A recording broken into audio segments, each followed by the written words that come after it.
Comisións Obreiras denuncia que Sufi está agora mesmo traballando en Lalín con 22 empregados, 5 menos do que lle exixe o convenio e cobrando un 23% menos que compañeros doutros concellos similares.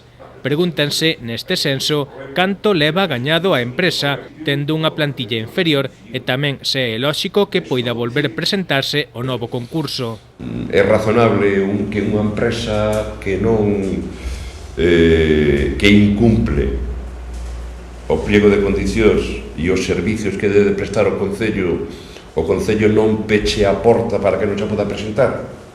Non o sei, eles sabrán. Se as negociacións non prosperan e nin Sufi nin o Concello de Lalín dan solucións, non dubidarán en facer folga.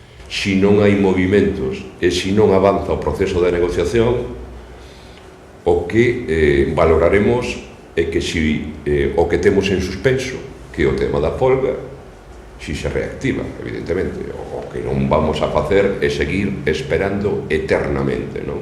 Pola súa parte, Sufi argumenta que non pode subir os soldos porque non lle é rentable a actual concesión co Concello.